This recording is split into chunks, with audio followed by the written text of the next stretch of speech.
Bismillahirrahmanirrahim. Assalamualaikum warahmatullahi wabarakatuh. Alhamdulillahirabbil alamin wa bihi nasta'in ala umurid dunya waddin. Assalatu wassalamu ala asyrafil anbiya'i wal mursalin Sayyidina Muhammad wa alihi tahirin wa ashabihil mujahidin. Amma ba'du. Bapak-bapak yang saya hormati, alhamdulillah pada pagi hari ini di minggu terakhir pada tahun 2024 kita bisa berkumpul di Masjid Al-Muhajirin ini sesuai dengan jadwal. Pada Ahad subuh ini saya kebagian menjadi pembicara, dan insya Allah nanti kita akan mempelajari bersama-sama tafsir surah Al-Kahfi yang materinya sudah saya bagikan di grup BKM ya, mungkin bisa dibagikan juga di grup warga kali. Sebelum kita memulai kajian ini, mari kita bersama-sama membaca suratul Fatihah, walaupun tadi sudah dibuka dengan surah Al-Fatihah, dengan niat mudah-mudahan Allah Subhanahu wa taala memberikan kesehatan, kesuksesan, kesejahteraan dan keberkahan kepada kita semua di akhir tahun ini, juga di tahun-tahun yang akan datang, juga kepada keluarga kita, kepada orang tua, guru-guru kita yang sudah berpulang ke rahmatullah. Mudah-mudahan Allah Subhanahu wa taala menerima amal ibadah mereka. Ala hazihin niyah. Al-Fatihah. A'udzu billahi minasyaitonir rajim. Bismillahirrahmanirrahim. Alhamdulillahi rabbil alamin. Arrahmanir rahim. Maliki yaumiddin. Iyyaka na'budu wa iyyaka nasta'in. Ihdinas siratal mustaqim. Siratal ladzina an'amta 'alaihim ghairil maghdubi 'alaihim waladdallin. Bapak-bapak yang saya hormati, surah Al-Kahfi oleh penulis buku berjudul Pesona Al-Quran disebut sebagai surah perlindungan dari bencana. Surah ini adalah surah Makkiyah. Ia turun setelah surah Al-Ghasyiyah, sebelum surah Asy-Syura, dan dia termasuk surah yang turun sekaligus lengkap. Di dalam mushaf itu jumlah ayatnya 110, tapi kalau kita baca buku-buku ulumul Quran itu ada perbedaan pendapat para ulama dalam menghitung jumlah ayatnya. Tapi kita berpegang kepada mushaf yang ada. Surah ini dinamai Al-Kahfi, artinya gua.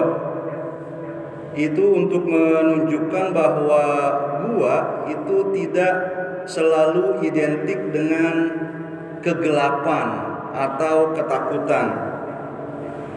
Bagi Ashabul Kahfi ini, Allah Subhanahu wa taala menjadikan gua sebagai tempat perlindungan dan keamanan. Maka kita tidak perlu takut terhadap gua, juga misalnya terhadap kegaiban, baik kegaiban dalam pengertian masa depan, apa yang akan terjadi di masa depan kita yang dekat di dunia ini dalam hidup kita, maupun kegaiban dalam pengertian kehidupan setelah dunia nanti di akhirat. Semua masalah kegaiban itu hanya Allah Subhanahu wa taala yang mengetahui sepenuhnya. Kita sebagai orang yang beriman tinggal memasrahkan diri kepadanya, kemudian juga melaksanakan perintah-perintahnya, maka Allah pun insya Allah akan merahmati kita di tempat gitu ya, yang tadi citranya itu menakutkan, menyeramkan karena kegelapan akibat kita tidak mengetahuinya. Untuk keberkahan kita baca juga ayatnya, salah satunya, mungkin nanti tidak semua ayat akan saya bacakan. Tentang gua ini misalnya Allah Subhanahu wa taala berfirman, fa'u ilal kahfi, maka berlindunglah kalian wahai para pemuda ke dalam gua, yang syurlakum rabbukum mir rahmati, maka Tuhanmu pasti akan melimpahkan rahmatnya kepadamu, wa yuhayyi lakum min amrikum mirfaqo, dan menyediakan bagi kalian segala sesuatu yang berguna bagi urusan kalian. Ya kita bingung misalnya ya, di gua nanti makan minumnya seperti apa, seperti itu. Nah, tadi kita tinggal berpasrah kepada Allah Subhanahu wa taala saja. Tentang konteks turunnya surah Al-Kahfi ini atau yang disebut dengan asbabun nuzul, banyak riwayat yang menyebutkan bahwa surah Al-Kahfi diturunkan sebagai respon Allah Subhanahu wa taala terhadap penentangan kaum musyrikin Mekah terhadap dakwah Islam, dan semakin meningkatnya persekusi mereka terhadap Nabi Muhammad serta orang-orang yang sudah beriman. Dengan menyebut Allah Subhanahu wa taala memberikan respon, itu berarti kita harus menyadari bahwa Allah Subhanahu wa taala senantiasa menyertai kehidupan kita. Bagaimana Nabi Muhammad pada masa dakwahnya, masih di periode Mekah ini, sudah sangat terhimpit. Yang beriman di kalangan orang Mekah semakin banyak. Beritanya keluar Mekah juga sudah semakin tersebar, sehingga banyak yang datang untuk menanyakan apa sih yang disampaikan oleh Nabi Muhammad ini. Tapi orang-orang kafir Quraisy tidak senang dengan hal itu dan berusaha menjatuhkan kredibilitas dakwah, kredibilitas Nabi Muhammad, bahkan sampai main fisik. Seperti kisah Bilal, kita ketahui bersama, dia ditekan oleh tuannya sampai dia dibebaskan oleh Abu Bakar, dan kisah-kisah yang lainnya. Kemudian sebagian umat Islam yang tidak memiliki pembela di Mekah karena mereka termasuk kelompok bawah, bukan bangsawan, itu juga sudah diperintahkan oleh Nabi untuk hijrah ke Ethiopia. Nah, pada kondisi yang terhimpit seperti itu, kaum kafir Quraisy, karena mereka menolak dakwah yang intinya itu mengajarkan selain kehidupan di dunia ini ada akhirat, itu meminta kepada Nabi Muhammad untuk memberikan mukjizat fisik. Wahai Muhammad, kami mau beriman kepadamu asalkan engkau bisa membangun rumah yang sangat megah yang gak pernah kami lihat sebelumnya. Wahai Muhammad, kami mau beriman kepadamu kalau engkau bisa naik ke langit. Dan kami gak percaya kamu bisa naik ke langit kecuali kalau nanti dari langit itu kamu membawa kitab, membawa buku yang tertulis. Macam-macam permintaan mereka. Tujuannya adalah untuk tadi membuat Nabi Muhammad tersudut dan tidak berdaya. Dimintai mukjizat fisik seperti itu, Nabi Muhammad menolak. Saya ini hanya Rasul. Saya hanya menyampaikan Al-Quran. Nah, melihat Nabi Muhammad menolak, mereka senang. Mereka pikir nanti orang-orang yang di Mekah atau luar Mekah yang datang ke Mekah sudah melihat bahwa Nabi Muhammad ini nggak bisa apa-apa, sehingga nggak dipercayai lagi. Tapi ternyata Nabi Muhammad terus berdakwah. Karena tadi misi beliau adalah menyampaikan Alkitab, menyampaikan Al-Quran. Maka orang-orang kafir Quraisy cari jalan lain. Ada yang bilang mereka datang ke Madinah, bertanya kepada pendeta-pendeta Yahudi yang sudah tinggal di Madinah. Ada yang juga bilang bahwa orang-orang kafir Quraisy ini datang ke pendeta-pendeta Nasrani yang biara-biaranya itu bisa mereka jumpai pada saat mereka melakukan perjalanan dagang di musim panas ke Syria. Ya, yang di dalam surah Quraisy itu li'ilafi Quraisyin ilafihim rihlatas soif.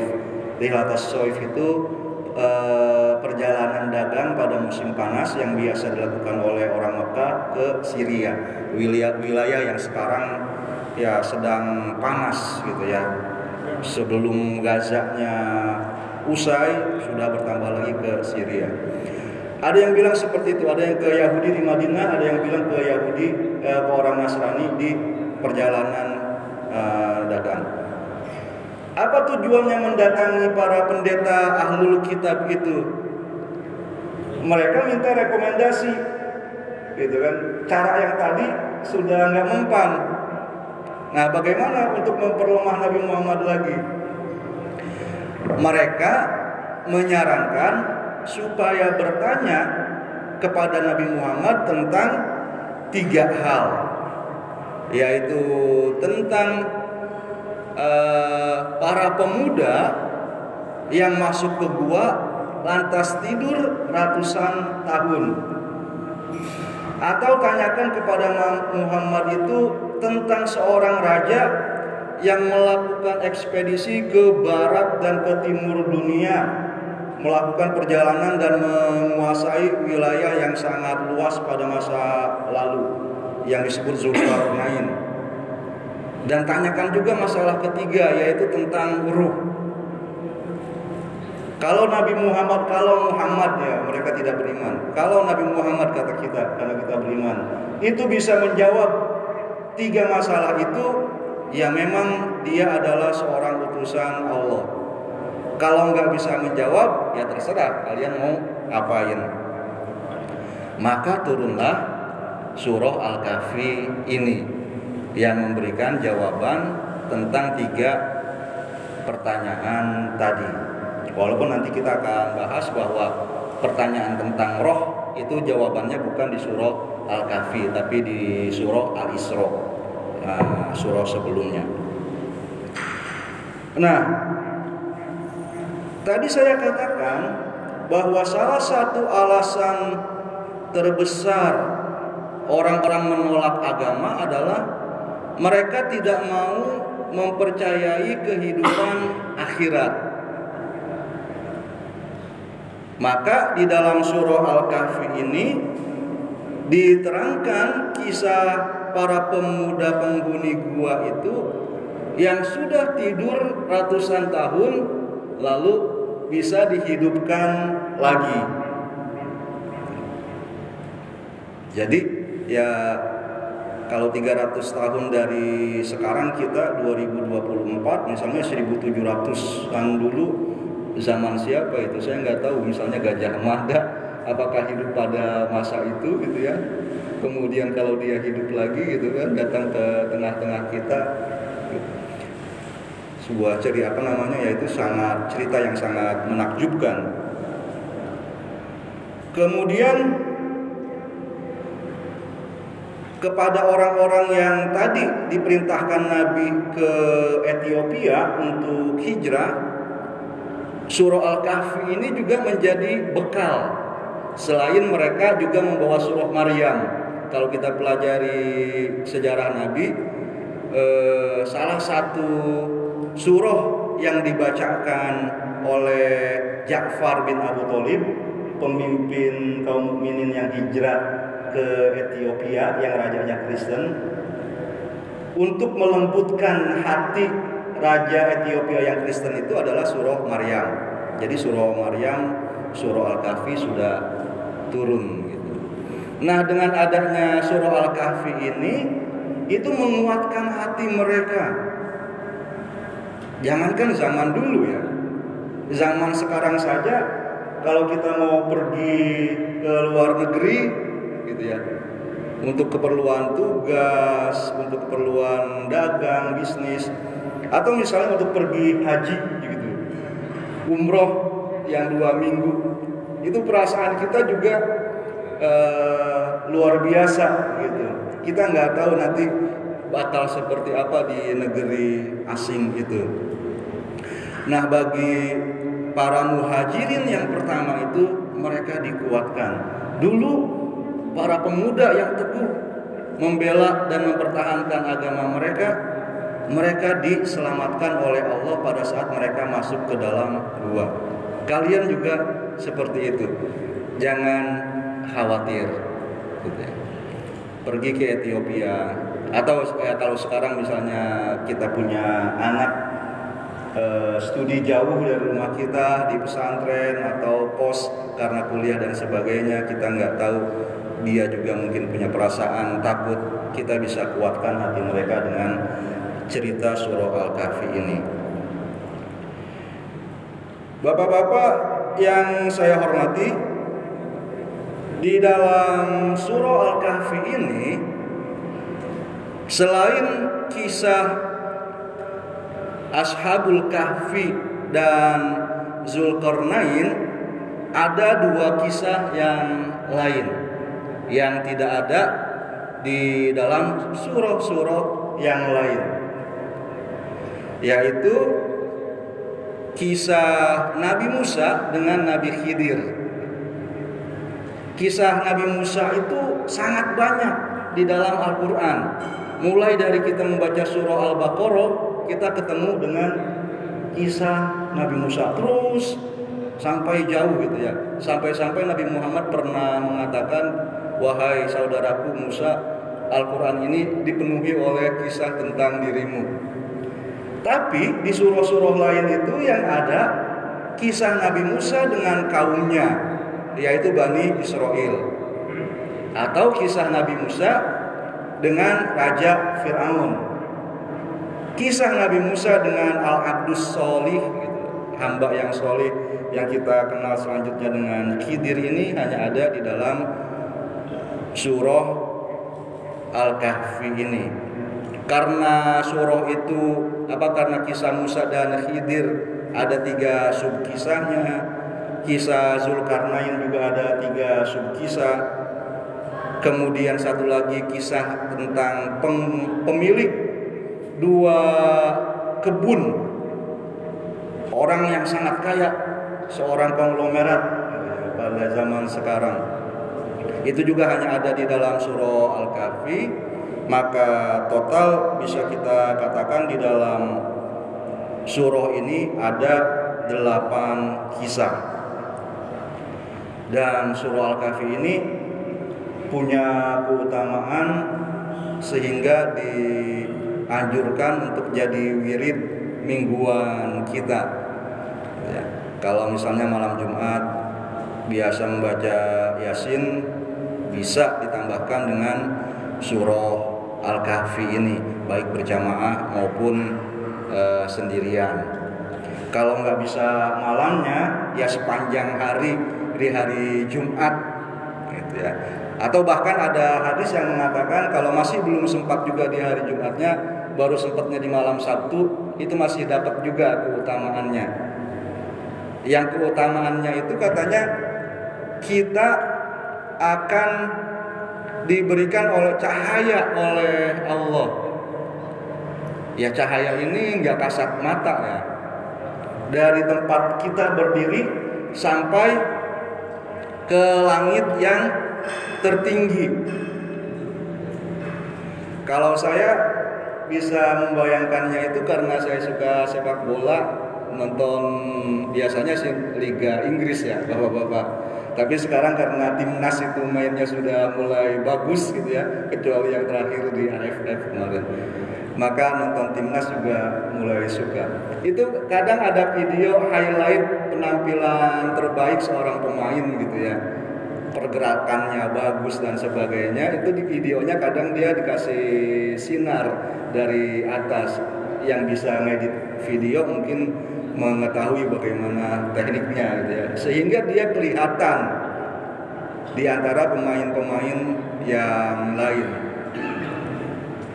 Dengan membaca surah Al-Kahfi ini, kalau misalnya dibayangkan kasat matanya, walaupun ini ya hanya diketahui mungkin kalau wali gitu ya bisa melihat kasyaf, tapi kalau kita masih jauh dari situ. Yang membuat kita seolah-olah punya privilege, punya keistimewaan, sehingga mudah dikenali oleh makhluk, mulai dari benda mati, mulai dari tanaman, hingga ke binatang-binatang, hingga ke sesama manusia, bahkan hingga kepada makhluk yang tidak kasat mata yang mulia di sisi Allah, malaikat, sehingga mereka bisa mengenali kita. Oh, itu ada si fulan di Purikartika Banjarsari, dia membaca surah Al-Kahfi Jumat kemarin. Atau riwayat yang lain mengatakan kalau tidak membaca seluruhnya, bacalah 10 ayat saja. Ada yang meriwayatkannya 10 di awal, ada yang meriwayatkannya 10 di akhir. Kalau mau digabung, ya bacalah. Nggak bisa semuanya baca 10 awal, 10 akhir. Karena dengan membaca itu, maka kita akan selamat dari Dajjal. Dajjal kan katanya munculnya di akhir zaman. Apakah kita bakal sampai hidup kita ke masa itu gitu ya, sehingga khasiat baca surah Al-Kahfi-nya ini bisa kita rasakan? Oke lah kalau misalnya itu tidak, tapi ada penafsir yang mengatakan ya sifat-sifat Dajjal itu yang bisa membuat manusia dan orang-orang yang beriman mau nggak mau gitu kan mengikuti dia sampai meninggalkan keimanan, itu dikuasai juga atau ada juga pada media sosial misalnya. Pada zaman sekarang dia punya ilmu yang sangat luas, yang sangat dalam. Sekarang ini di banyak grup WA yang saya ikuti Bapak, banyak lagi yang gandrung sama AI-nya WA ya. Jadi dia menanyakan bermacam-macam masalah ke apa itu ya, lama atau apa gitu. Itu udah include di dalam WA kita gitu. Yang menurut penelitian sejumlah lembaga, 10 tahun dari sekarang AI itu bisa menggantikan 70% pekerjaan manusia. Salah satu yang terancam mungkin pekerjaan ustadz, pekerjaan penceramah ini gitu kan. Nanti Pak Ketua DKM sulit membuat jadwal pengajian lagi karena orang tinggal nanya ke AI apa isi dari surah Al-Kahfi. Kalau misalnya penasaran zakat misalnya, saya bagaimana aturan tentang zakat yang saya harus bayarkan, itu semuanya bisa ditanyakan ke sana. Ya guru-guru atau dosen juga pekerjaannya terancam, desainer atau bahkan misalnya pekerjaan sekretaris di kantor yang ngurusi surat itu, membuat konsep-konsep undangan dan sebagainya. Nah itu dia punya ilmu, punya berkuasa, seolah-olah itu dajjal. Kita bisa disimpangkan dari kebenaran oleh media sosial, oleh AI itu. Maka dalam konteks ini membaca 10 ayat di awal atau di akhir surah Al-Kahfi bisa insya Allah menyelamatkan kita dari bahaya tersebut. Bapak-bapak yang saya hormati, selanjutnya tentang kisah Ashabul Kahfi. Dari 4 kisah itu, yang pertama disebutkan mulai dari ayat 9 itu adalah kisah surah Al-Kahfi. Mereka adalah pemuda-pemuda yang beriman dan berdakwah di suatu negeri. Tapi pemimpin dan rakyat atau saudara-saudara sebangsa mereka itu menolak dan memusuhi dakwah itu. Ibnu Asyur dalam tafsir At-Tahrir wa Tanwir itu membahas siapa Ashabul Kahfi ini. Apakah umatnya Nabi Isa? Apakah umat sebelum Nabi Isa? Atau bahkan bukan dari keduanya? Sebab dari segi riwayat ada yang menunjukkan itu umat dari Nabi Isa, ada yang mengatakan ya umat dari sebelum Nabi Isa. Kemudian orang-orang juga mencari guanya itu adanya di mana gitu. Nah, kata Ibnu Asyur, ya riwayatnya sangat banyak. Penelitian-penelitian arkeologis juga penelitian geografi itu memberikan kesimpulan-kesimpulan yang berbeda.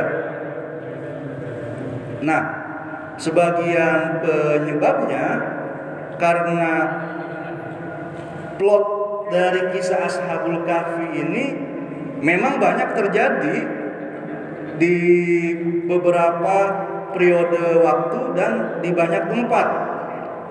Jadi bisa mungkin saja orang menemukan guanya ini di Mesir, di Tunis, di Syria, di Yordan gitu. Seperti yang kalau Bapak baca nanti tafsir tentang letak gua Al-Kahfi ini. Akhirnya karena ya banyak seperti itu, kita nggak bisa memastikan yang mana Ashabul Kahfi-nya Al-Quran ini. Tapi seperti kisah-kisah yang lain di dalam Al-Quran, yang terpenting itu bukan settingnya, di mana atau kapan terjadinya, dan siapa figur-figur atau tokoh-tokoh di dalam kisah-kisah itu. Sama seperti misalnya kalau kisah Nabi Nuh, bukan yang terpenting juga di mana bahtera Nabi Nuhnya itu mendarat. Tapi kata Ibnu Asyur ini, apa pesan dari kisah ini? Nah, di antara pesan yang ada di dalam surah Al-Kahfi ini, kalau misalnya kita di masa modern ini ya hidup di Indonesia yang alhamdulillah aman, kita bisa memegang akidah kita, bisa menjalankan syariat kita dengan bebas. Masuk gua itu masih diperlukan juga oleh kita. Kalau kemarin habis pelantikan presiden baru itu ada istilahnya apa? Retret. Ya. Orang berhalwat, orang menyepi ke suatu tempat. Ya, semacam liburan, tapi tujuannya adalah untuk melakukan refleksi, melakukan perenungan, atau untuk melakukan kajian juga. Nah, yang program-program seperti itu bisa diadakan karena masuk gua itu untuk recharge, untuk mengisi kembali baterai atau spiritual kita.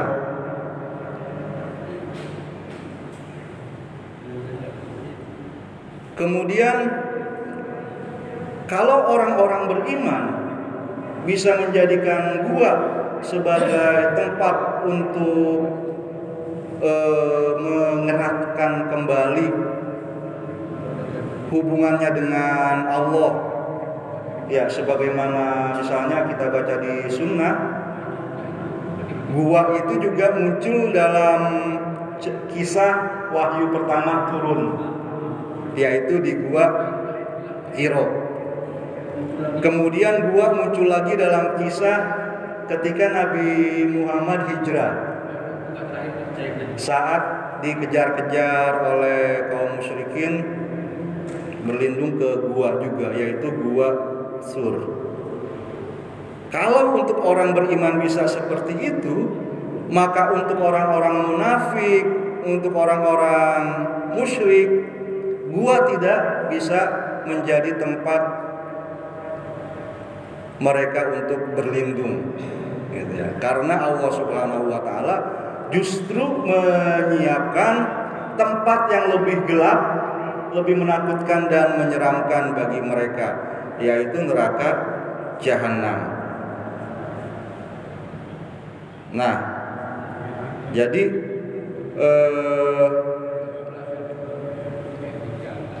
gua itu sebagai pesan yang harus diambilnya adalah orang kafir Quraisy tadi, mereka mau menyudutkan Nabi Muhammad dengan, oh kamu ini pasti nggak tahu kisah Ashabul Kahfi. Tapi ternyata setelah dijelaskan bahwa tokoh utama dalam cerita itu adalah pemuda yang beriman, kan selanjutnya seharusnya mengambil pelajaran dari pesan itu, gitu ya. Kita mengikuti atau meneladani para pemuda yang beriman, bukan penasaran di mana tempatnya, siapa orangnya dan sebagainya. Tapi ya dasar orang kafir Quraisy itu yang mereka lakukan. Setelah dibacakan, mereka tetap tidak mau beriman kepada Nabi Muhammad. Kemudian yang kedua adalah kisah pemilik dua kebun. Dua kebun dari pohon anggur, yang pohon kebunnya itu dinaungi dengan pohon kurma. Karena sangat kaya, mungkin kita membayangkannya kebunnya satu pulau kali gitu ya, hektaran kebun sawit dan sebagainya, bukan kebun-kebun hanya beberapa ratus meter gitu. Nah, harta yang berlimpah ini membuat orang itu justru lupa kepada Allah Subhanahu wa taala sebagai penganugerahnya. Padahal dia sudah diingatkan oleh saudaranya atau oleh sahabatnya yang lebih miskin dari dirinya. Nah, jadi ada sudah dua penyebab terjadinya bencana yang disebutkan oleh Al-Quran. Yang pertama adalah orang memegang agama itu bisa membuatnya terkena musibah, yaitu diancam, dianiaya oleh orang-orang sebangsanya, senegerinya. Yang kedua, orang juga bisa mendapatkan musibah karena harta yang berlimpah yang dia miliki. Nah, yang ketiga, dari kisah Nabi Musa dan Nabi Khidir, ada penyebab yang ketiga orang bisa terkena bencana, yaitu karena ilmu yang dia miliki. Nah, kisah Musa dan Khidir ini dalam riwayat disebutkan bahwa Nabi Musa pernah ditanya sama kaumnya, siapa orang yang paling luas ilmu pengetahuannya pada zaman sekarang? Nabi Musa menjawab, saya. Lantas beliau ditegur oleh Allah Subhanahu wa taala untuk menemui Nabi Khidir ini. Nah, dari kisah pertama dan ketiga kita bisa lihat bahwa musibah itu sebenarnya bisa berubah menjadi anugerah. Para penghuni gua, karena mereka patuh kepada Allah, disuruh pergi ke gua, mereka nurut, maka agamanya itu tidak menjadi musibah, justru menjadi rahmat. Nabi Musa juga seperti itu. Karena setelah ditegur, kamu harus belajar kepada Nabi Khidir, dan Nabi Musa mematuhinya, maka ilmu tidak menjadi musibah. Memang pada hakikatnya bukan. Nanti penyebabnya akan kita ketahui mengapa gitu kan, sesuatu yang bukan musibah itu bisa menjadi musibah. Pada kisah yang keempat, kisah Zulkarnain, yaitu pemilik kekuasaan. Yang pertama agama, yang kedua kekayaan, yang ketiga ilmu pengetahuan, yang keempat kekuasaan. Itu bisa menjadi sumber musibah. Tapi Zulkarnain dikisahkan dalam surah Al-Kahfi ini bisa menjadikan kekuasaan itu sebagai tetap menjadi anugerah Allah bagi dirinya. Hanya satu di dalam 4 kisah itu, orang yang gagal menjadikan anugerah dari Allah tetap menjadi anugerah sehingga berubah menjadi bencana, yaitu pemilik kebun, pemilik kekayaan yang luar biasa tadi. Mengapa? Pertama, karena dia sudah dinasihati gitu kan, untuk ingat kepada Allah sebagai pemberi anugerahnya, dia tidak mau ingat. Yang kedua, penyebab 4 faktor tadi menjadi musibah itu adalah iblis. Karena seseorang mengikuti bisikan iblis, baik dalam memperoleh keempat hal tersebut maupun di dalam menggunakannya. Bagaimana memperoleh kekuasaan, memperoleh kekayaan, pengetahuan, bahkan juga menggunakan agama. Karena itu di dalam surah Al-Kahfi ini ada cerita tentang iblis, di antaranya pada ayat ke-50. Wa idh qulna lil malaikati isjudu li Adam fasajadu illa iblis kana minal jinni fawasaqa an amri rabbih afatattakhizunahu wa dzurriyyatahu awliya min duni wa hum lakum adu bi'sa lizolimina badala. Ingatlah ketika kami berfirman kepada para malaikat, sujudlah kalian kepada Adam. Para malaikat itu bersujud kecuali iblis. Iblis itu termasuk golongan jin. Ia mendurhakai perintah Tuhannya. Pantaskah kalian menjadikan iblis dan keturunannya sebagai penolong selain aku? Padahal mereka adalah musuhmu. Jalaluddin As-Suyuti mengatakan iblis tidak punya keturunan. Iblis yang bertemu dengan Nabi Adam, umurnya panjang tapi nggak punya keturunan. Sehingga kata zurriyah di sini bukan berarti anak biologis, tapi jin atau manusia yang mengikuti bisikan-bisikan dan rayuannya. Beda dengan jin-jin yang lain. Iblis ini merupakan bagian dari jin. Nah, jin-jin itu seperti manusia punya keturunan juga. Dan seperti manusia, jin ada yang beriman, ada yang mengikuti iblis.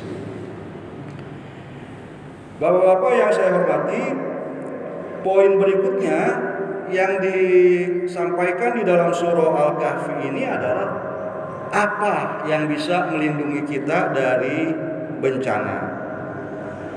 Surah Al-Kahfi menyebutkan banyak.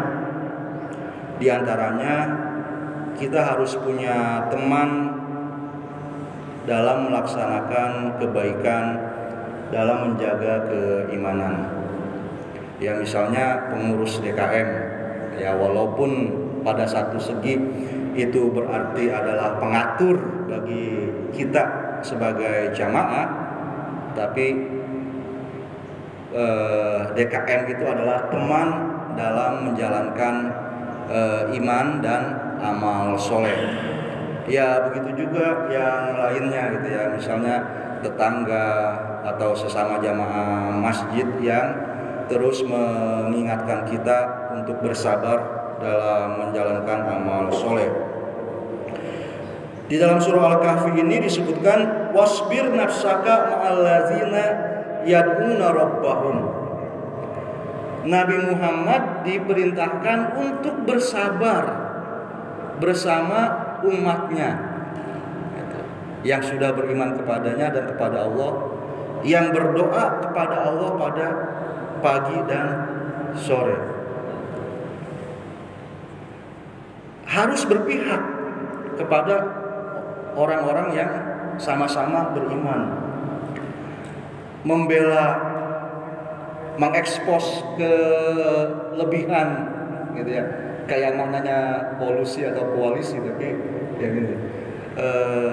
Mengutamakan teman kita yang beriman dulu gitu, untuk mendapatkan kebaikan pada saat kita melihat ada kesempatan, ada peluang untuk kebaikan ini pada saudara seiman. Mengapa? Karena orang-orang yang tidak beriman diterangkan di dalam Al-Quran di surah-surah yang lain itu merasa enggan untuk duduk semajlis dengan Nabi karena mereka nggak mau duduk semajlis dengan orang-orang yang mereka rendahkan. Saya misalnya, di tempat kerja jabatannya sudah tinggi, masa duduk mengaji dengan orang-orang bahkan misalnya ya seperti Bilal, Yasir, Ammar anaknya Yasir dan yang lain-lain, itu mereka dari budak begitu ya. Disebutkan mohon maaf ya, katakanlah tampangnya kumel, badannya bau dan sebagainya. Kalau orang-orang itu Muhammad kamu suruh keluar dulu gitu kan, saya mau mendengarkan dakwahmu. Dulu juga sama pada zaman Nabi Nuh. Kaum Nabi Nuh juga punya alasan yang seperti itu. Nah, di sini berteman, punya teman yang baik dalam keimanan dan bersabar bersama mereka dalam menjalankan agama adalah penolong atau pelindung yang terbaik bagi kita dari berbagai musibah. Yang kedua adalah orang harus memahami hakikat dunia yang fana dan bisa menghilang dengan cepat. Sehingga pada ayat ke-7 dan ke-8 di surah Al-Kahfi ini, sebelum memulai bercerita tentang Ashabul Kahfi, itu bercerita tentang dunia ini apa? Allah Subhanahu wa taala berfirman, "Inna ja'alna ma'alal ardi zinatallaha linabluwahum ayyuhum ahsanu amala." Sesungguhnya kami menjadikan apa yang ada di atas muka bumi ini hanya sebagai perhiasan saja, sebagai instrumen untuk menguji manusia siapa yang paling baik di antara mereka perbuatannya, yang bisa memanfaatkan semua yang ada di dunia ini, dirinya dan apa yang ia miliki untuk kebaikan umat manusia secara keseluruhan. Kemudian pada ayat 45 diterangkan lagi, wadrib lahum masalal hayatid dunya kama in anzalnahu minas sama. Kehidupan dunia ini tidak lebih seperti air hujan, hanya sebentar saja dia di apa istilahnya itu ya, dari laut sehingga naik ke awan, itu ada istilahnya, di awan dia sebentar segera turun, kemudian turun juga dia hanya sebentar di permukaan bumi, kemudian diserap, sebentar juga dia ada di pepohonan, gitu, langsung berubah lagi. Dan setelah itu orang harus mengingat bahwa dia akan diadili oleh Allah Subhanahu wa taala di akhirat. Pada bagian pertama di awal surah Al-Kahfi itu diterangkan tentang surga dan neraka. Di akhirnya juga diterangkan tentang surga dan neraka. Di tengah-tengah surah Al-Kahfi ada juga tentang pengadilan di akhirat. Wa yauma nusayyirul jibal wa taral arda barizah wa hasyarnahum falam nughadir minhum ahada. Pelajaran yang lain adalah orang harus tawadu baik kepada Allah maupun kepada guru, seperti yang ditunjukkan oleh Nabi Musa kepada Nabi Khidir. Kesalahan Nabi banyak dibilang bukannya dosa, hanya merupakan takdib saja. Dan Nabi Musa itu kita kenal sebagai ulul azmi di antara para nabi dan rasul, termasuk yang paling mulianya.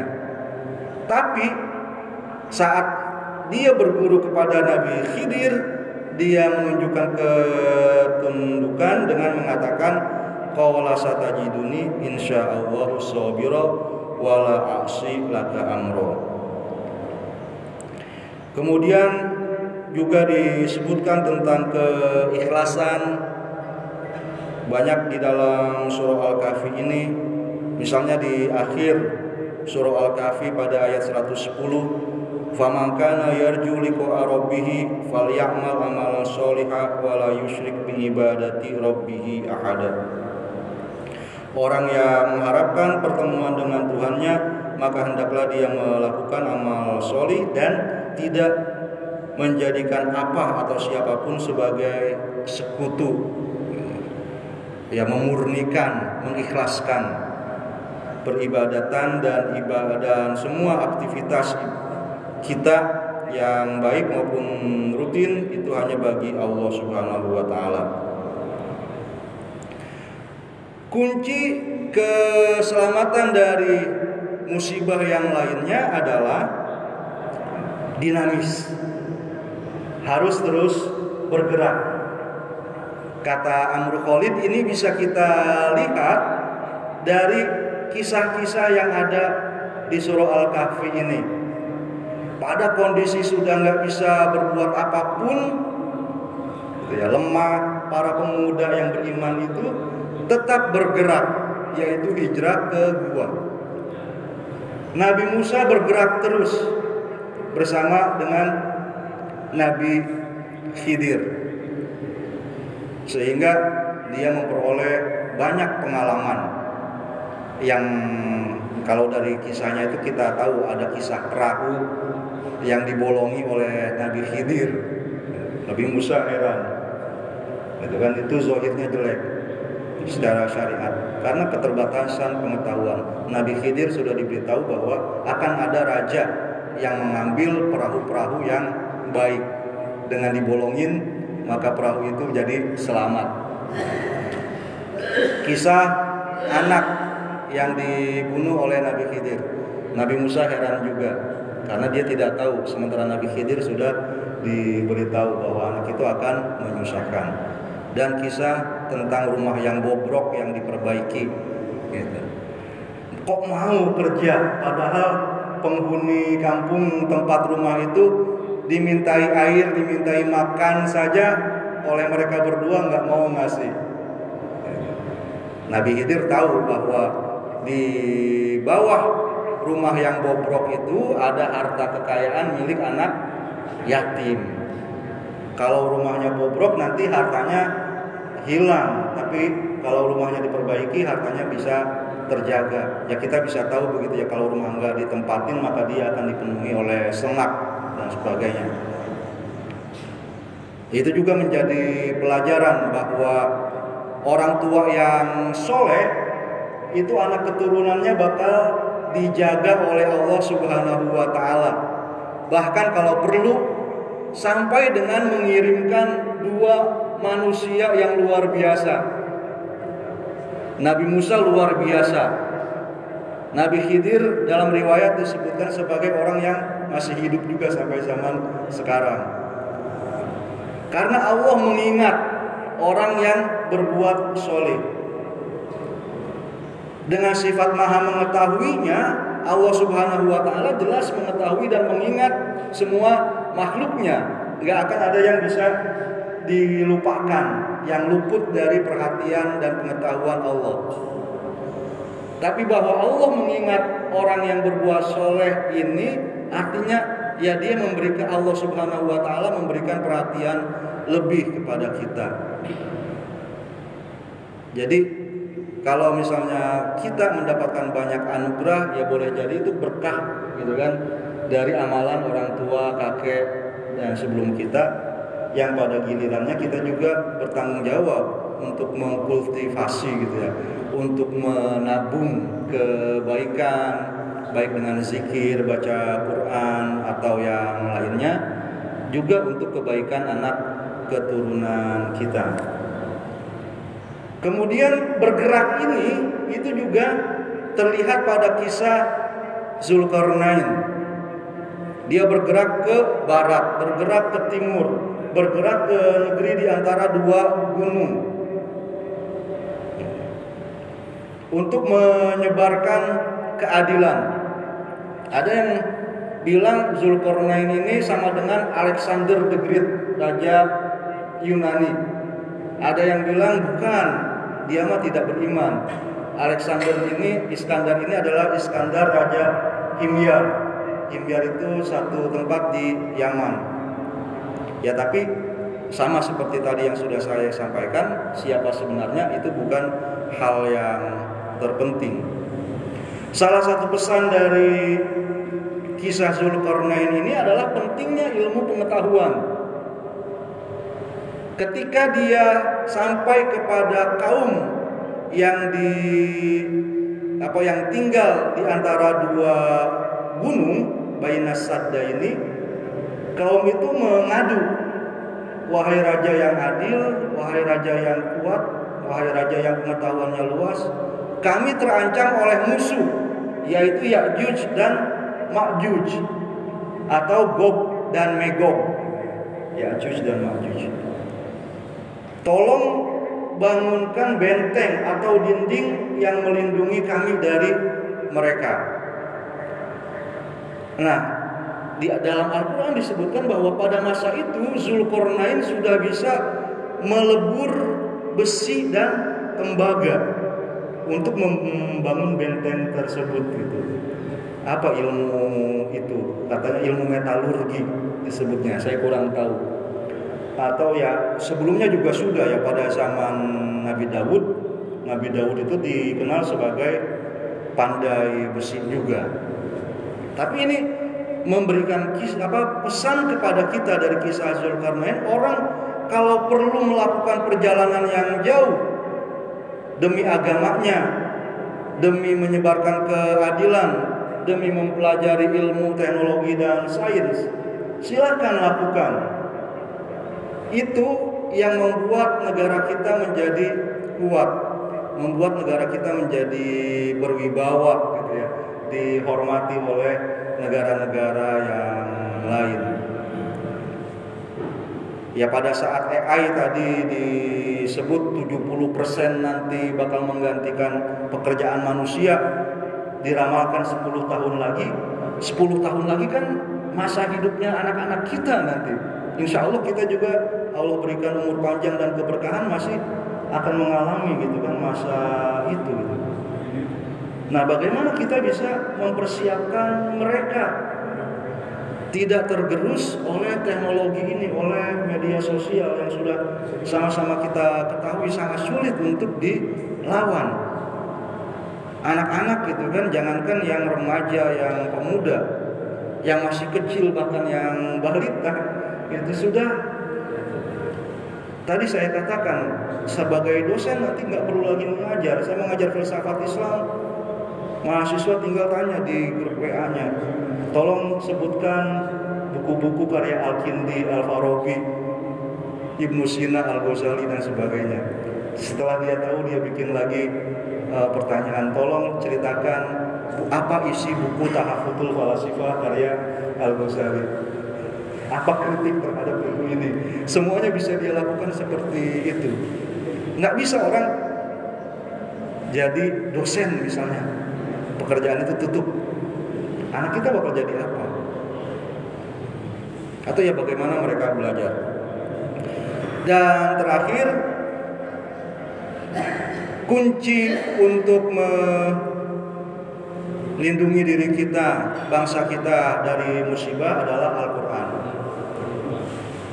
Pada ayat yang pertama, Alhamdulillahilladzi anzala ala abdihil kitab. Alkitab di situ adalah Al-Quran. Allah Subhanahu wa taala memuji dirinya sendiri sebagai pemberi nikmat. Dan nikmat yang dia sebut telah dia berikan adalah Al-Quran. Kemudian Al-Quran disebutkan lagi di akhir surah Al-Kahfi ini. Kul law kana al-bahru midadan li kalimati rabbi lanafidal bahru qabla an tanfada kalimatu rabbi. Kalimatu rabbi itu kata-kata Tuhan, firman-firman Tuhan, itu adalah Al-Quran juga. Makna Al-Quran itu tidak akan habis dituliskan oleh manusia, walaupun 7 samudra airnya dijadikan tinta, walaupun seluruh pohon di lautan dijadikan penanya, semuanya bakal habis, walau ditambahkan lagi, tapi kata-kata Tuhan tidak atau belum habis. Ya, banyak hal-hal yang harus kita pelajari di dalam surah Al-Kahfi ini. Di antaranya misalnya tentang ya la taqulanna li syai'in inni fa'ilun dzalika goda illa ay yasha Allah. Jangan mengatakan bahwa saya akan melakukan sesuatu besok kecuali dengan mengucapkan insya Allah. Bagaimana itu? Kemudian pelajaran yang lainnya, ya tadi qayyima pada ayat kedua itu. Al-Quran adalah qayyim. Qayyim itu sama seperti pengawas. Guru ada pengawasnya, sekolah ada pengawasnya, ada akreditasinya. Atau seperti panitia, pengurus tadi DKM, membuat jadwal, menyiapkan ya bagaimana tempat ini nyaman kita duduki, karpetnya bersih, air conditionernya dan sebagainya. Itu ada pengurusnya, negara ada pengurusnya. Al-Quran itu adalah qayyim juga. Dia yang menyediakan maslahat untuk diri kita. Maka semakin banyak kita menundukkan diri kita kepada Al-Quran, insya Allah hidup kita akan semakin lebih banyak lagi maslahatnya. Bapak-bapak, itu yang saya sampaikan pada kesempatan ini. Kita sekarang ada di jam 5.46. Mungkin kalau ada bapak dan yang mau memberikan tanggapan, tambahan, atau ya pertanyaan, saya persilakan. Hadirin yang berbahagia, selanjutnya untuk sharing atau tanya jawab waktunya dipersilakan.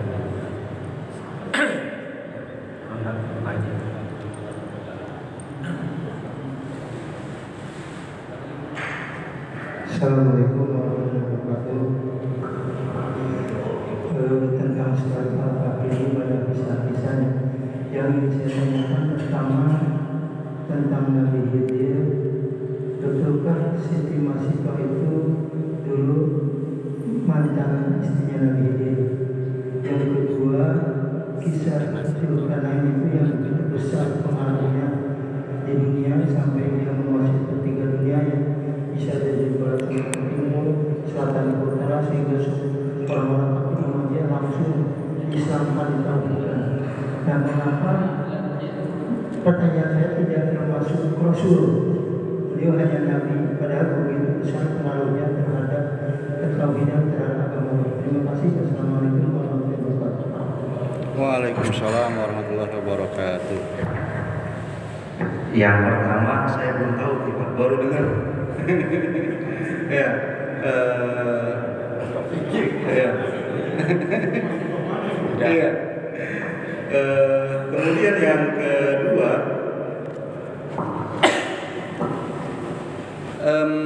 ya memang dalam riwayat-riwayat itu disebutkan, ya termasuk Nabi Khidir itu juga, ya apakah Nabi atau bukan. Nah, Zulkarnain ini riwayat-riwayat menyebutkan bahwa dia bukan Nabi. Nah, mungkin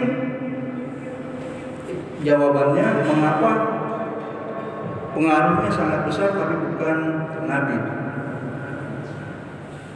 Kalau dalam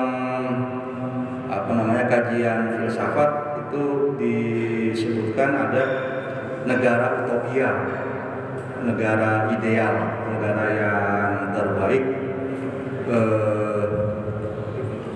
Itu mulai dari Plato sampai ke Al-Farabi disebutkan bahwa negara yang terbaik itu bisa terwujud salah satu faktornya jika pemimpinnya adalah hakim, orang yang bijaksana. Dan salah satu ciri dari orang yang bijaksana adalah dia mengutamakan intelektualitas sama spiritualitasnya juga. Ya terlepas misalnya apakah Zulkarnain ini dia mengikuti ajaran Nabi tertentu atau tidak, tapi tadi kalau dalam kajian filsafat, dengan orang menjadikan potensi akalnya itu sebagai penguasa untuk potensi-potensi atau daya-daya lain yang ada di dalam dirinya, kan di bawah akal ada nafsu godobiyah, nafsu untuk berkuasa. Di bawahnya lagi ada nafsu atau jiwa nabatiyah untuk memenuhi makan, minum, berketurunan dan yang serba fisik saja. Mengapa misalnya itu bisa sedemikian dahsyat pengaruhnya? Di antaranya karena orang yang hakim itu sebenarnya bisa bertemu juga pengetahuan yang dia peroleh, relevansinya dengan apa yang diajarkan oleh Nabi. Gitu. Ya ini memang kalau filsafat Islam menyatakan yang bisa ditemukan oleh akal itu hanya yang global-globalnya saja, sementara perinciannya harus dibimbing juga oleh Nabi. Gitu. Tapi dengan memaksimalkan potensi akalnya tadi, dia akan terbebas dari manusia yang wujudnya saja manusia, tapi dia menggunakan akal pikirannya tidak lebih untuk dia memuaskan nafsu kebinatangannya. Misalnya senjata yang dikembangkan oleh manusia, teknologi yang lain, teknologi informasi, teknologi transportasi, itu kan buah pikir yang luar biasa, memeras otak. Tapi apa yang dilakukan oleh orang yang sudah punya teknologi informasi, komunikasi, senjata yang luar biasa, seperti Amerika, Israel, negara-negara lain yang mendukung genosida di Palestina sekarang? Ya tidak lebih daripada sekedar binatang. Tapi orang yang hakim bisa mengetahui juga bahwa yang harus diperjuangkan itu adalah kemanusiaan. Ada penderitaan dimanapun harus dibela. Makanya misalnya berita-berita seperti orang Irlandia mendukung Palestina, orang Afrika Selatan dan berbagai negara, itu kan mereka tidak dibimbing oleh wahyu. Jadi ya seharusnya bagi kita orang yang beriman sekarang, kita akal punya, wahyu juga atau bimbingan Nabi juga ada.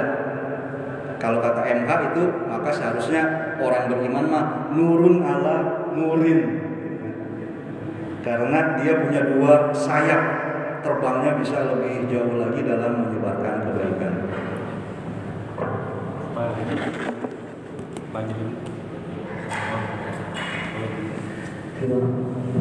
Silakan. Ini Pak Ustaz, ada dua pertanyaan yang saya sampaikan. Pertama tentang kisah dalam surat Al-Kahfi ini. Pertanyaannya, untuk tiga kisah dalam surat Al-Kahfi seperti Ashabul Kahfi, terus pemilik dua kebun dan Zulkarnain. Nah ini kalau dirunut itu hidup pada zaman Nabi dan Rasulullah siapa? Karena kalau udah jelas ya bisa Nabi Musa dan Khidir itu pada Nabi Musa ayat 3 itu pada zaman Nabi apa? Yang kedua tentang di akhir tadi bagian kajian itu tentang bacaan atau membaca surat Al-Kahfi di hari Jumat ya. Nah sedangkan tadi masyarakat dari kita itu ada surat Kahfi tapi Yasin. Nah itu nggak betul susah. Sedangkan anjuran akan disunahkan bahwa hari Jumat itu untuk membacakan surat Al-Kahfi, sedangkan di kita masyarakat pada umumnya itu surat Yasin. Itu aja. Terima kasih. Assalamualaikum warahmatullahi wabarakatuh. Baik, yang pertama, sebagaimana tadi telah disinggung bahwa ada yang mengatakan bahwa Zulkarnain atau Ashabul Kahfi itu hidup pada masa setelah Nabi Musa hidup, setelah Nabi Isa, sebelum Nabi Muhammad. Katanya buahnya itu ada di Epsus. Epsus itu yang dimaksud adalah Epsusnya Turki, bukan Epsusnya Yunani. Ada yang bilang seperti itu. Ada yang bilang juga sebelum Nabi Isa, karena yang merekomendasikan pertanyaan tentang Ashabul Kahfi ini menurut sebuah riwayat adalah pendeta Yahudi di Madinah. Berarti kalau orang-orang Yahudi kenal Ashabul Kahfi itu adanya bukan umat Nabi Isa, karena mereka agak selek juga dengan umat Nabi Isa, jadi nggak bakal merekomendasikan itu. Itu bukan tadi yang ditanyakan. Jadi ada macam-macam riwayatnya, bahkan ada yang mengatakan ada orang Ajam. Orang Ajam itu berarti bukan ya orang kali bukan orang Arab ya kali ini, atau bukan juga dari kedua umat Nabi tersebut. Kemudian yang kedua, sebagian keberagaman kita memang dibuat oleh tradisi, gitu ya. Walaupun tradisi ini pada gilirannya dibuat oleh nas. Jadi misalnya sebelum kita tahu dalilnya apa, kita sudah mengerjakan karena masyarakat ya sudah melazimkan itu. Baru setelah itu kita mencari atau mempelajari dalil-dalil.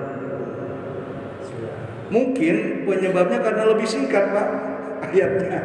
Ya, antara Yasin dengan Al-Kahfi 83 dengan 110 gitu. Iya. Jadi dipilihlah yang lebih pendek saja gitu.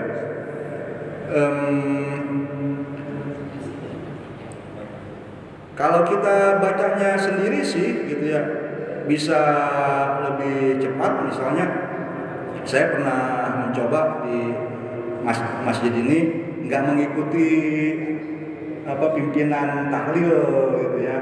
Dia kan bacanya nadanya agak lambat gitu ya. Saya baca cepat itu Al-Kahfi dan Yasin dua-duanya bisa hatam, tapi atau mungkin sampai baca surah pendeknya gitu ya. Tapi nanti bisa menyusul juga seperti itu. Ya, misalnya kalau begitu al-khuruju minal khilaf menurut para ahli ushul fikih itu lebih dianjurkan.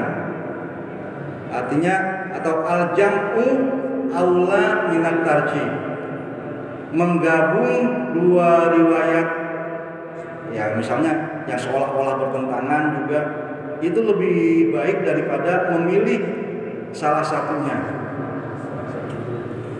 Tadi sudah saya singgung, misalnya riwayat ada yang mengatakan baca surah Al-Kahfi bisa awalnya, bisa akhirnya.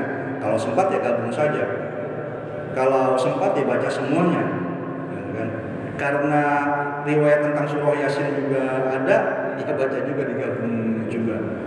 Kalau dari segi isinya mungkin ada ya perbedaan-perbedaannya sih Pak. Misalnya surah Yasin kan tadi kalau disinggung awal surah Al-Kahfi itu bicara tentang Alkitab, Al-Quran, surah Yasin juga isinya sama. Yasin wal Qur'anil Hakim innaka la minal ala hudam Astagfirullahaladzim. Ya, tapi misalnya kalau di surah Al-Kahfi ini fokusnya pada kitabnya, anzala ilaikal kitab wa lam yaj'al lahu iwaja. Di surah Yasin itu fokusnya pada pembawa kitab itu, pada Yasinnya yang merupakan Nabi Muhammad. Di surah Al-Kahfi ada surga dan neraka.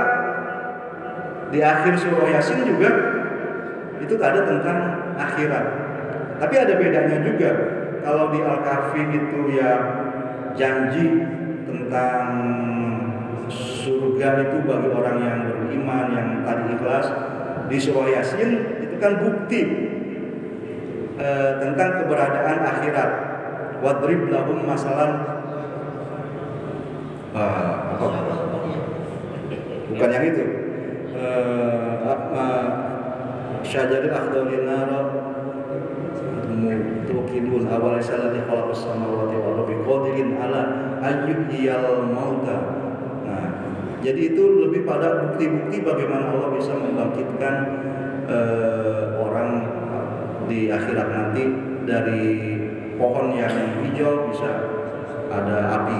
Nah, ya misalnya ada persamaannya tapi ada fokus-fokus perbedaannya. Haji dari hal ini.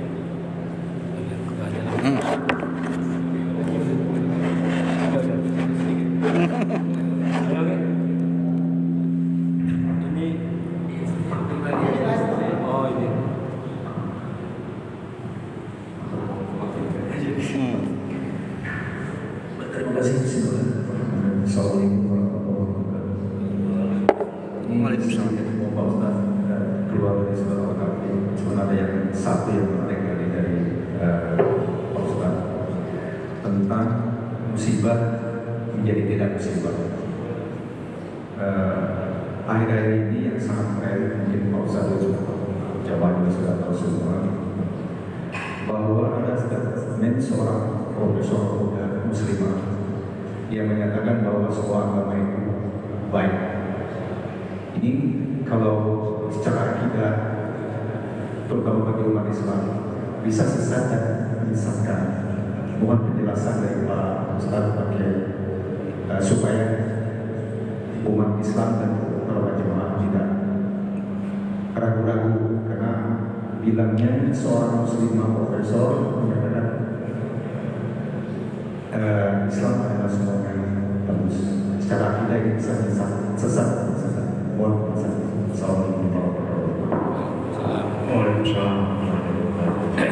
Baik, sejujurnya Bapak, saya bisa banyak setuju pada beberapa pengertian perkataan orang itu, tapi misalnya yang saya setujui aspek-aspek orang yang taat ya pada ajaran agamanya, apapun agama itu, yang taatnya itu insya Allah baik.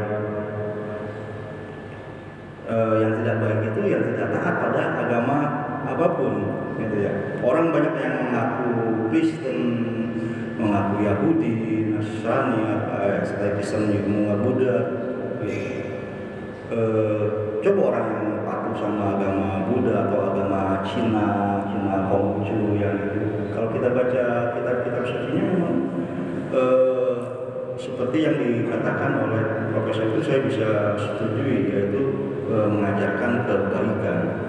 Bahkan agama Islam pun kalau umatnya tidak mematuhinya maka ya tidak ada kebaikan pada segi itu, pada pengertian itu.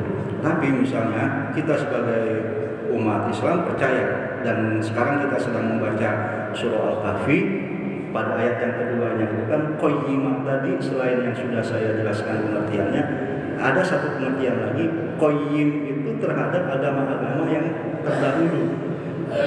Semuanya baik, tapi yang di apa istilahnya, yang dilegitimasi kalau biasa dilegalisir, yang diakui kebaikannya dan kebenarannya oleh Islam.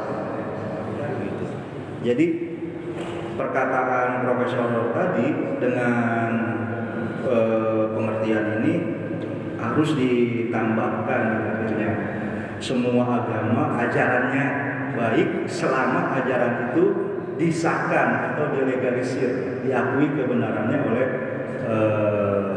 agama Islam. Apa sedikit kurang pertanyaan, jadi tambah sedikit, ujungnya tuh akan semuanya masuk surga katanya. Kalau menurut akidah secara Islam ya agama yang bagi kita ya agama Islam. Kalau agama mereka ya silakan. Tapi ujung-ujungnya katanya itu akan masuk surga semua. Mohon tambahan penjelasan. Baik, di surah Al-Baqarah itu innalladzina amanu walladzina hadu wan nasara was-sabiina man amana billahi wal yawmil akhir wa amila sholihan falahum ajruhum inda rabbihim wala khaufun 'alaihim wala hum yahzanun. Orang yang Yahudi, Nasrani, bahkan Sobi, penyembah Sobi ini banyak, iya kan, begitu ya. Selama mereka beriman, berarti bukan kepada bintang kalau begitu ya, kepada Allah, man amana billah wal yaumil akhir wa amila sholihan. Tapi misalnya itu disebutkan selama mereka belum menerima dakwah Islam. Zaman sekarang ada nggak orang yang belum menerima dakwah Islam? Bisa aja tetap dijawab, iya bisa ada. Walaupun misalnya zaman medsos seperti ini, ya dia sama seperti kita punya medsos ada logaritmanya, kan? Apapun yang kita klik itu lantas, ya itu terus informasi yang bakal datang kepada kita. Dia juga sama seperti itu, temannya, gurunya, orang tuanya mengajarkan seperti ini. Ya walaupun ajaran Islam itu sudah seperti udara, tinggal dicari aja, tetap aja dia nggak ketemu.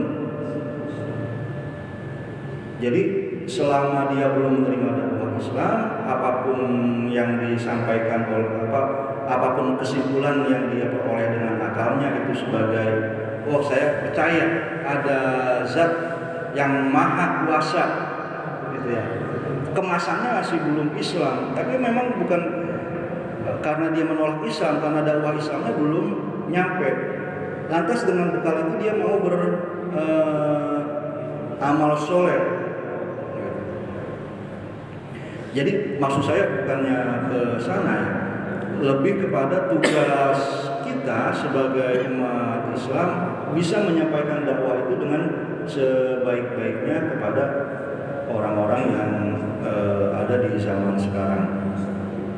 Karena misalnya dalam pergaulan sehari-hari itu orang tidak bertanya agamamu apa dulu gitu ya, nggak mengukur itu, tapi apakah kamu mendatangkan maslahat manfaat buat saya atau tidak.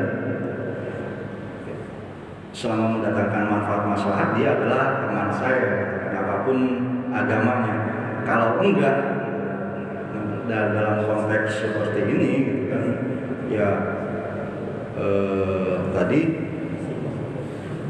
untuk urusan dunia seperti itu, untuk urusan akhirat apakah mereka akan masuk surga atau tidak, kita serahkan kepada Allah Subhanahu wa taala untuk menilainya. Apakah iman dan amal solehnya itu tadi mayar liqa rabbih falyamal amalan sholihan wala yusyrik bi ibadati rabbih ahada. Ya kalau kita menilai dia musyrik tapi Allah tidak, gitu kan. Allah yang maha tahu, itu kan variabel-variabel keimanannya, kita nggak bisa berbuat apa-apa. Yang mohon maaf apabila misalnya saya kurang tepat dalam menyampaikan. Tujuan saya misalnya tadi ingin menyampaikan bahwa agama ini menjadi instrumen bagi setiap manusia, khusus misalnya diri kita masing-masing untuk yang disebut berlomba-lomba dalam kebaikan itu fastabiqul khairat itu tadi. Mungkin itu saya ucapkan terima kasih atas masukan tanggapan dari bapak-bapak sekalian, dan mohon maaf sekali lagi saya tutup majelis pengajian kita ini dengan membaca doa. Astagfirullahaladzim, astagfirullahaladzim, astagfirullahaladzim. Bismillahirrahmanirrahim. Alhamdulillahirabbil alamin. Allahumma shalli ala sayyidina Muhammad wa ala sayyidina Muhammad. Rabbana ighfir lana wa li walidina warhamhum kama rabbayana shaghira. Rabbana atina min ladunka rahmatan wa hayyi lana min amrina rashada. Rabbana hab lana min azwajina wa dhurriyyatina qurrata a'yun waj'alna lil muttaqina imama. Rabbana atina fid dunya hasanah wa fil akhirati hasanah wa qina adzabannar. Wa sallallahu ala sayyidina Muhammad wa ala sayyidina Muhammad walhamdulillahi rabbil alamin. Hasbunallahu wa ni'mal wakeel, ni'mal mawla wa ni'man nasir. Assalamualaikum warahmatullahi wabarakatuh.